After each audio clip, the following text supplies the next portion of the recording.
Alright, how's everybody doing? This is Memlo, and I'm going to be going over a little bit of game review and positioning. Alright, so if we are blue team, let's talk about some positioning. Let's start with defensive positioning. Orange team has the ball, and they have broken out of their zone. And let's say this is where their three people are. And let's say we need to focus on this ball from a defensive standpoint. So we will send person A to be the first person on the ball, and person B somewhere near back post. And that leaves us person C. I want person C to be stealing things like these mid big boosts. I want person C to be bumping the other players on the field. And that doesn't always mean attacking them in their end of the field, but maybe waiting for them to come to ours and then bumping them. But I also want person C to be paying attention to what happens in this collision between the orange team and person A. If this ball kicks out this direction, then we know that A can break out and follow it. B can move up the field. C needs to decide whether or not B can move up the field to participate in the attack with A, in which case C needs to rotate in behind. Or if C is going to support the play that A is participating in, then C needs to move up the field as well. Now, if the ball kicks this way, the person that was A is now pretty much out of the play because they were aggressing this direction.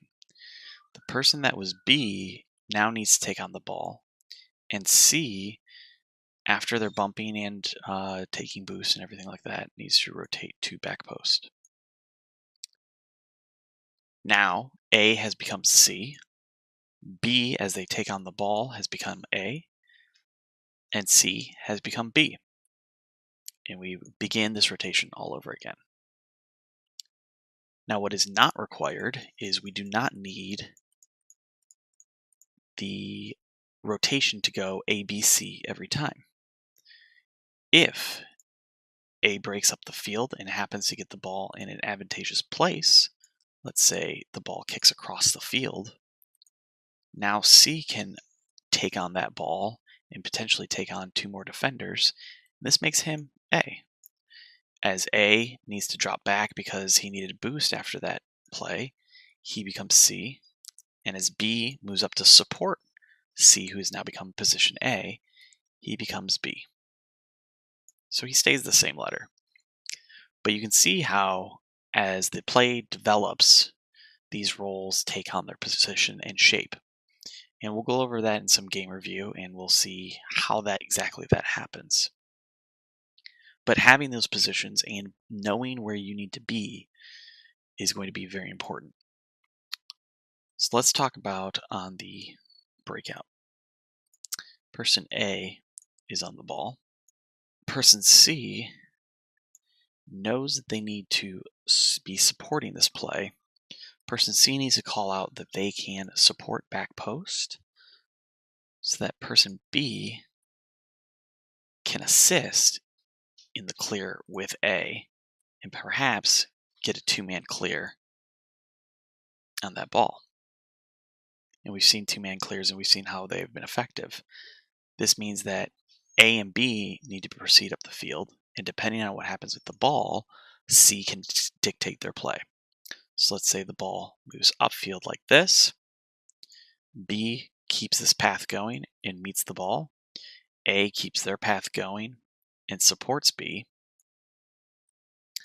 Then C, after they have reverted and come back to support the play, they can begin to move out the field as well. Now, whether they come this way or come this way is very dependent on the ball and the situation. And how far A goes to support B also depends on the ball and the situation. Perhaps, so let's say that the ball comes this way, B follows the ball, A follows the play and supports B. Then what we have is we have two players on this side of the field, and C needs to stay kind of center in order to support that play in case the ball kicks back in any way towards the center of the field. If the ball were to come back in this direction and past B, who has been pressing up on the ball, then it would be this person's responsibility to clean that effort up and potentially shadow that ball back into the corner and make sure that the ball doesn't ever have a chance to pop out mid. The ball keeps moving up, and B now needs a person to pass to coming across the field. Then C, after they've moved up to support the play, needs to decide based off of A's positioning. If A, say, needs boost, maybe they can revert back down the field. Or if A needs to wait around in this area to support B on the wall clear back out, then C is given the opportunity to move upfield and support B with a pass across the field. And where you position yourself is very dependent on that play. However, now you can kind of see how, if we were to redraw this up the field, what our positions might be. As A is looking for this pass, C can be moving up the field to support that pass, and B can move center as well. Or A bounces this ball off the wall and brings the ball with him and bounces the ball off the wall. Then B can be there to support that play, and C can hang out around midfield. This gives B the opportunity to be shooting. C is supporting the play the entire time, and A has two different people now that he can pass to. He can pass it off this near wall and get to B, or A can bring the ball across the field, and B can become the support, thus making him the C player, and C would then become the B player as the ball comes across the field on him. So knowing these rotations and knowing these positions are going to really help us a lot in seeing what needs to happen. A lot of times, and I've seen this plenty of times in our games, so a lot of times in our games, there is a player waiting in this position. There is a player that was aggressing the ball, and there is a player that is kind of waiting midfield. And this player that is waiting midfield thinks that they are person B, but they're actually person C. Let's draw this a bit better. So we think that C is B, and they think that they need to get the next touch on the ball. And what ends up happening is, and this is usually at a slow pace, A and the person that he's heading against are fighting, but the ball keeps moving this way. And very often we see C person come flying across field and try and slam that ball to make sure that that pass has happened. He wanted that pass from A. He thought the pass should be there, and he wants to set somebody else up for the play. But what have you done? You've now cut off B, who should be there to support A, from receiving that pass.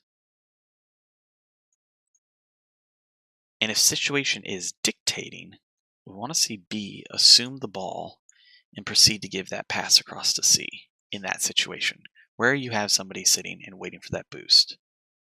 If we have B that is waiting behind the ball and it was picking up boost or needing to do something along those lines, then perhaps C needs to be that B person. B can't follow as quickly and move up the field to take on that ball, in which case we need to have better communication between B and C so that instead of B moving up the field on the ball, C can make that play coming across the field, and B then needs to be in this position to receive a pass or whatever happens to that ball after it bounces off any of these walls and comes back towards the middle of the field.